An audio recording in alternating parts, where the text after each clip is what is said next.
It has been an hour and a half of filming. I deserve my banana.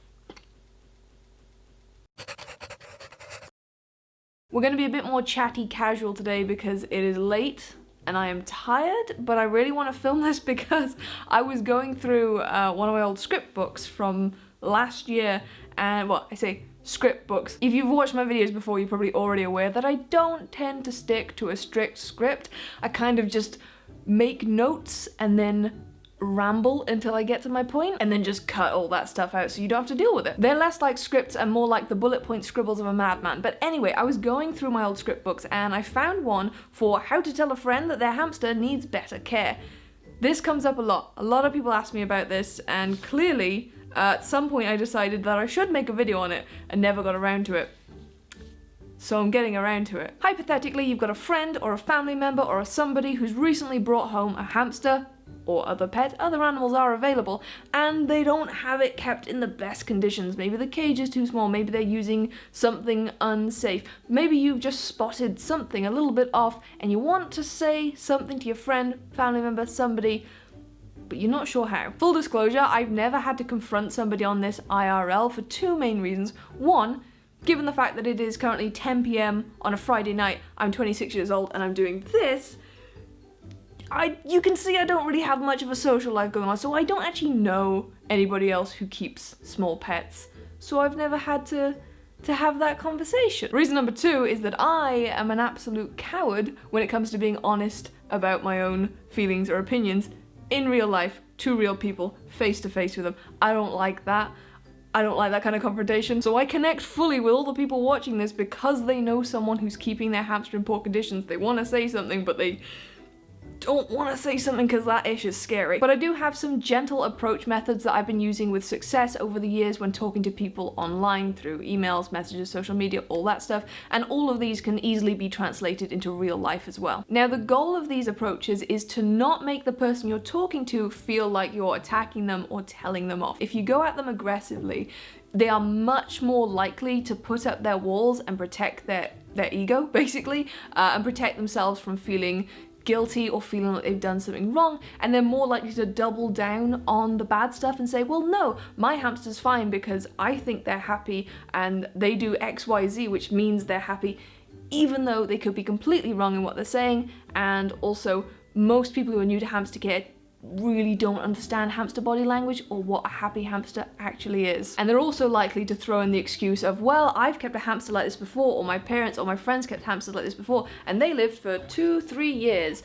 which they might well have done, but I could live in a small box for 2 or 3 years as long as someone was popping in food every now and then. Doesn't mean it's a good quality of life, and not everyone seems to get that quality is far more important, particularly with animal lives, than quantity. So you can have an animal that lives many, many, many years, but if it has a really cruddy quality of life, though the fact that it lived a long time is actually kind of a bad thing, really, because it meant it had to live that cruddy life for such a long time. And also, an animal living a long time is not indicative of its care. It doesn't necessarily mean just because your animal lived a longer than average lifespan that you took care of it well. Taking care of an animal well will increase the chance of them living a long time. It doesn't guarantee it, but it increases the chance. But either way, the point is not getting them to live as long as possible. The point is making sure the time they are alive is quality time and they're having an enjoyable, enriching, fulfilling life, or as much as they can for a small animal. So you really don't want to come at people with a confrontational or aggressive tone, because the likelihood of those walls coming straight up is very high, and then that's it. You won't be able to get in there, you won't be able to get any information through, you won't be able to help the situation, so you don't want to do that. And the alternative to that, if they don't put their walls up, is they're likely to feel extremely guilty and extremely bad for what they've done, and like they're a bad pet owner, and just go to the far end of extreme guilt, which also you don't want to do, because, okay, in an ideal world, people would research their pets before they get them. Of course they would. But we're not in an ideal world. Lots of people don't do that. Lots of people get gifted pets. Lots of people don't even realize, particularly with small animals like hamsters, mice, etc., people don't realize that there are whole communities out there to talk about this stuff, that there is different information out there. A lot of people trust the information from pet shops, which is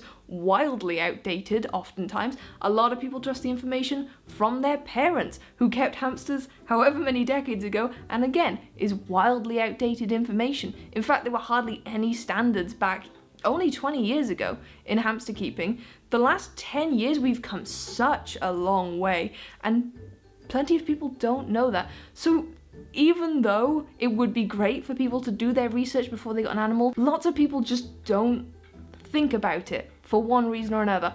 I was in that same category when I first started keeping hamsters.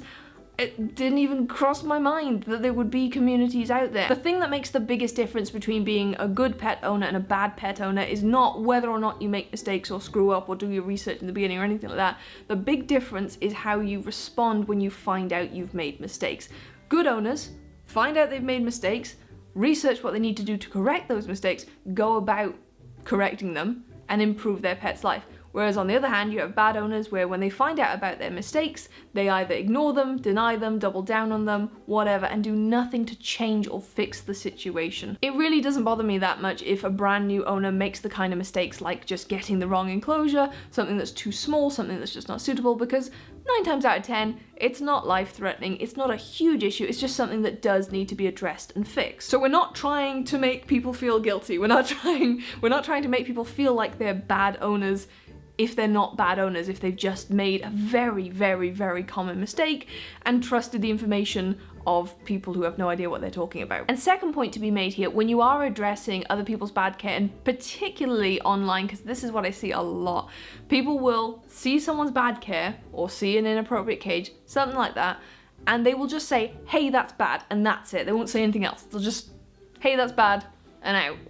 Which isn't helpful in any way whatsoever. That's criticism, not constructive criticism. You have to be giving constructive criticism, otherwise people are just gonna feel attacked. They're not gonna feel helped out in any way. They're not gonna know what they're doing. How are they supposed to just, like, they're not gonna magic that information. If they didn't know that they could go and find that information before, they're not going to magically know now just because you've pointed out that something's wrong. So when you're pointing out somebody's bad pet care practices, it's so important to also provide them with solutions to those problems, and budget-friendly solutions too, because a lot of people think that good pet care is expensive. A lot of people watch my videos and see my cages and think that they're insanely priced, when you guys know from watching me, I build my cages up very, very slowly over the years. I DIY so much stuff. My cat is howling outside the door. This is not the time. A tremendous amount of my pet keeping is done on a budget, and a lot of people don't realize that, and so they get this idea in their heads that, oh, it looks expensive, therefore it must be, therefore I can't afford it, therefore I can't give my pet a better life, and oh well, I'll just have to make do with this tiny critter trail cage. So provide solutions, and provide budget-friendly solutions. Now that information is a little more relevant if you're talking to people online, because it's something I see happening a lot online. People offer criticism with no solutions. But what about when you're talking to people in real life? It's obviously a different kind of conversation, different structure of conversation. How do you approach that? If you're in a situation where you don't feel comfortable just outright saying to a person, hey, that cage is too small, here's what you can do to fix it, you can approach it in a slightly more cautious way, kind of a roundabout, they won't see it coming kind of way. And I find the easiest way to do this is when you see somebody's cage, just ask them, oh, so when are you going to be getting their permanent home? So what long-term cage are you thinking of getting? I've heard X cage is really good. Oh hey, this website is really good for hamster cages when you're looking for a new one. It's an indirect way of approaching the subject and starting a conversation about it, because they'll likely respond slightly confused and say something along the lines of, well, this is their permanent home. This is their permanent home. I don't know, what do you mean? I'm not quite as confused as that. That was slightly exaggerated. My acting skills are tremendously good. Oh, it's too late at night for me to be doing this. But then you can more gently lead forward from that point and just be like, oh, didn't you know this actually isn't big enough? Is this what the pet shop told you was big enough? Oh, don't worry, pet shops are always doing that. They're just trying to sell products. But here's a list of other cages you could do, or bin cages. Here's some budget-friendly options. We love budget-friendly options. Oh, and if possible and if safe to do so, you can offer them some of your old supplies. If you have an old empty enclosure, or you have old toys that you're not using anymore that are clean and that belong to a hamster that passed of natural or non-contagious causes, feel free to offer those to that person, because sometimes, particularly when it goes back to the whole budget thing, money can be a huge factor in whether somebody does or doesn't improve their care. And if they're getting given a bunch of stuff for free or a cheaper cost, can sway things a little bit. If you're someone who really struggles with confrontation, approaching a subject from the side instead of head on can make things a lot easier for you, and also helps the other person to not feel like they're being attacked or told off or being confronted, and helps the conversation move in a more healthy way. And this doesn't just go for cages, this goes for other aspects of care as well. For example, if they don't have enough toys in their enclosure, oh, when are you going to get them some more toys? Or are you looking for some ideas for more toys? Or here is a list of DIY toys, here's a channel I can recommend. Hint, it's mine. I have a whole playlist on DIY I've done some shameless plugs in the past, but wow. YouTube's been suppressing my videos since I came back off my break. I'm not showing up in a bunch of people's sub boxes anymore. I'm annoyed about it. It's like, I wanted a break. Can I do that without being punished? Please, YouTube. Oh, I'm sorry. We don't punish creators for going on breaks. We love creators to go on break. Off. No, you don't. You lie. You hate your creators. You loathe us. I don't know why. We make you so much money. What was I saying before my ego got the better of me?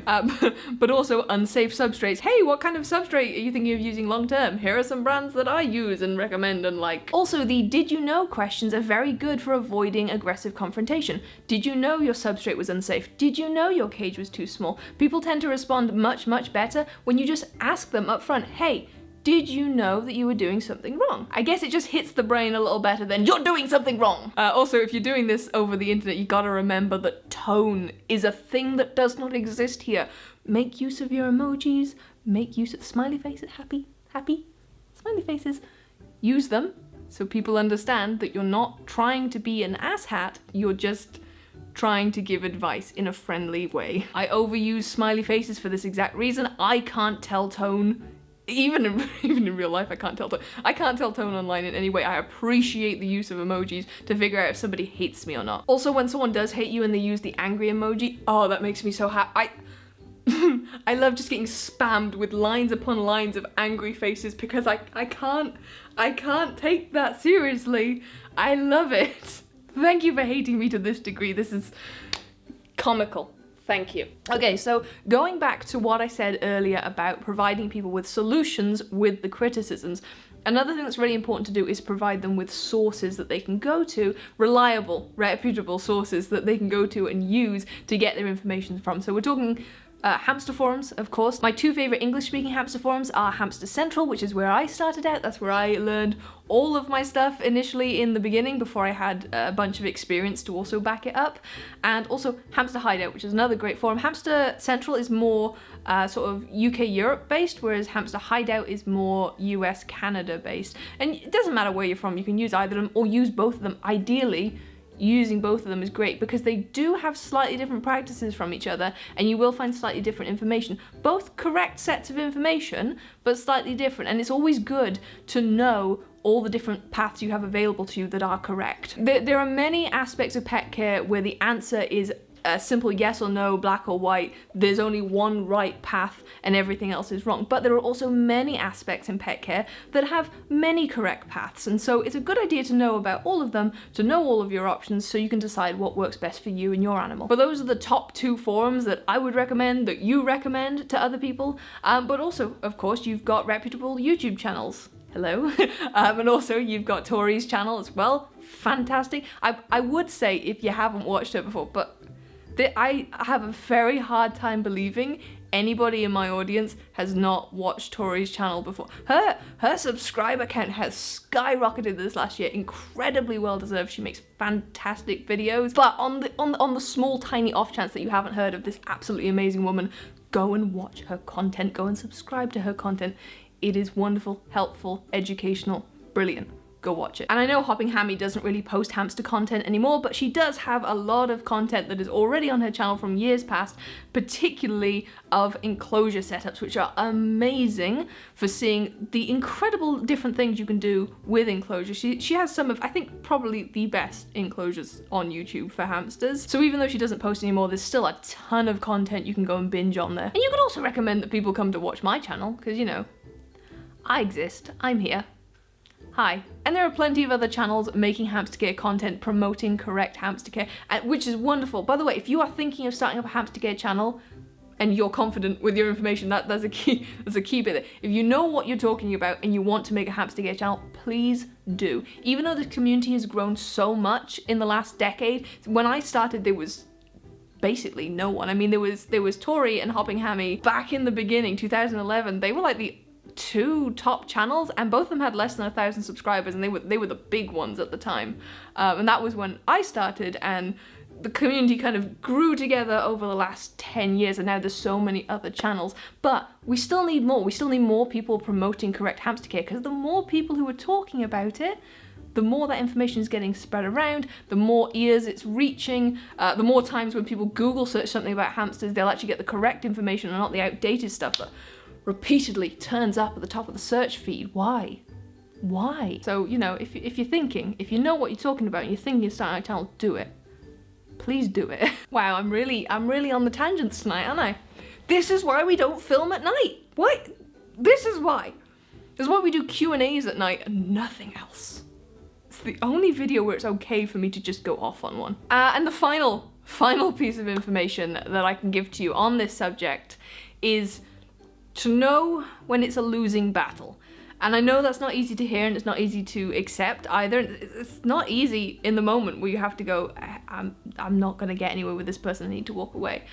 But you have to know when a battle is lost, when there's nothing you can do to help that situation. Because you are always, unfortunately, as nice and as gentle as you approach this, as friendly as you are, as much advice as you offer, you are always, sooner or later, going to come across people who don't want to change or who can't change. I mean, unfortunately, there are many situations out there where, particularly with little kids who are financially dependent on adults, the adults have got them a hamster, got them the cage, got them all the stuff, and they've decided this is how you're going to take care of the hamster, and they're set in their ways. And there are so many situations that I've seen where a kid has come to me and said, my hamster's living in these cruddy conditions, I know they're cruddy, I can't convince the adults to understand that these need to be changed, what can I do? And that, first of all, is one of the reasons I do not give out advice to people asking how to convince their parents to let them get a pet. No, I don't want you to end up in this situation being the kid who has an animal that's not taken care of properly and there's nothing you can do about it because you've got no financial independence.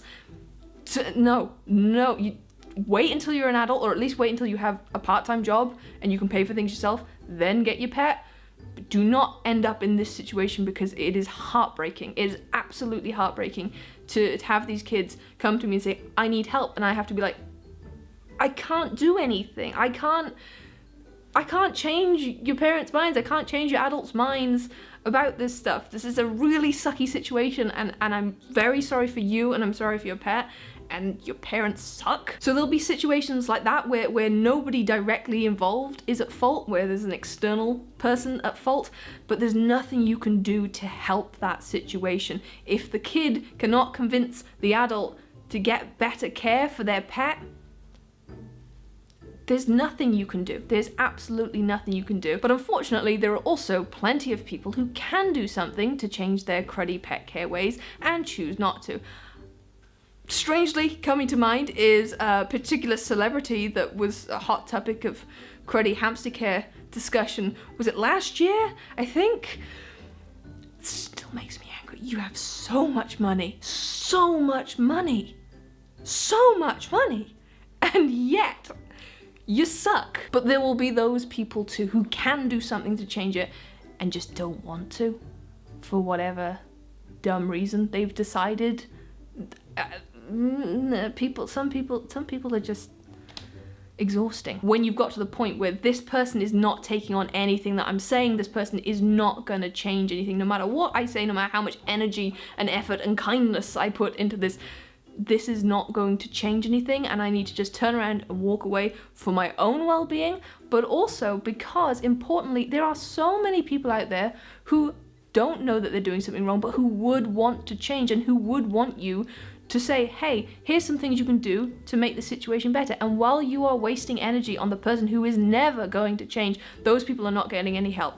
They're not getting the help that they want and that they need, and your energy is so much better spent helping those people out and not wasting it on a lost cause. You are not going to be able to help every single hamster, mouse, small pet, big pet. What, you're not going to be able to help them all. You're just not. And it sucks. But again, your energy can be used in much better and more efficient places, and you just have to accept your losses and walk away, because otherwise it's going to eat at you forever, it's going to annoy you forever, it's going to stress you out forever. Trust me, trust me, trust me. And here's the thing, the more people that we do educate and help to correct their care, and the more correct information we can get out there into the general public, the better that is going to be for the animal in question long term, because the more of that information is out there, once again, as I said, the easier it is for people to find that information, the more common knowledge it becomes, and you will eventually start to see fewer and fewer people keeping their animals in cruddy conditions. It'll never be none, unfortunately. It'll never ever be none. There'll always be people who keep their pets in bad conditions and do bad pet care. That doesn't feel grammatically correct. Those people will always be out there. It's not a realistic goal to aim for 0 people taking crud care of their pets, but it is a realistic goal to aim for fewer people to be taking crud care of their pets. And that's what we want. So anyway, this was a tiny bit rambly. I'm very sorry about that. Am I sorry though? Do I feel that sorry in here, or am I saying sorry so that people don't complain? People will complain anyway. I'm not sorry. I take it back. I'm not sorry. This is what you come here for. Screw you. Yeah, so I guess this is the end of this video.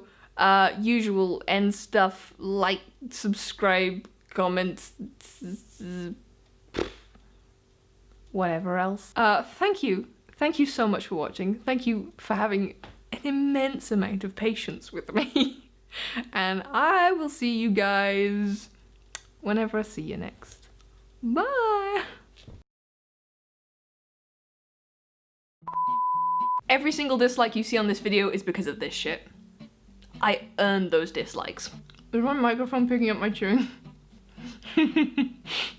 Sorry, chewing's a horrible sound. This video is about to become a mukbang. God, I hate mukbangs. I don't how? It's the content I can't, and there's lots of content on YouTube that is just not for me. And then there's content I just don't understand. How are they so popular? Why?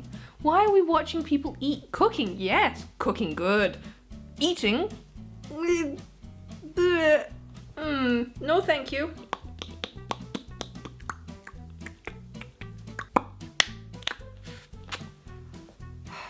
Don't tend to stick to a script. Wow, that was, why would I try and say that? So hypothetically, you have a friend. Hypothetically. Oh, that is the most hypothetical thing I have ever heard. The hypothetical of all hypotheticals. Why did water just splash in my... What? What did I do to you? Oh, I've just blinded myself by looking right into the light. Wow. Oh, this is a bouncy sofa. I have 45 seconds of video left and way more to talk about. Oh, and my battery is on nothing. Great stuff. All right, replaced the battery. Where's my pen? Cleaned the memory card, and in the process, discovered that 80% of what I just filmed is not in focus. And you didn't tell me? You didn't think to mention that to me, that, hey, we can't see you. What kind of friends are you, really? It's telling me that I'm being tracked. It's saying that I'm in focus. It's lying to me. So where were we? Oh, yeah. So going back to what I said earlier about...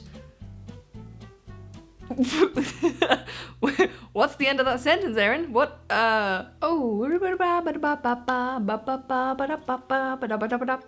What? Is that even a tune? Is that a tune, or is just in my head? There's only static in my head right now. No, that is a tune, isn't it? Damn it! That just sounded like somebody came in my apartment. And you know what? That's fine. That's fine. We'll just scare them the heck out again. Oh no, I think it's just the sound of my cat pooping. Okay, that's safer until you get the brain worms. I don't know what we're gonna do for the thumbnail image of this, cause it's a mess, isn't it? I wonder how well I'll be able to edit this so it doesn't seem like a mess. If I manage to edit this so it's less of a mess, between the cuts bit at the end is gonna be heckin' long.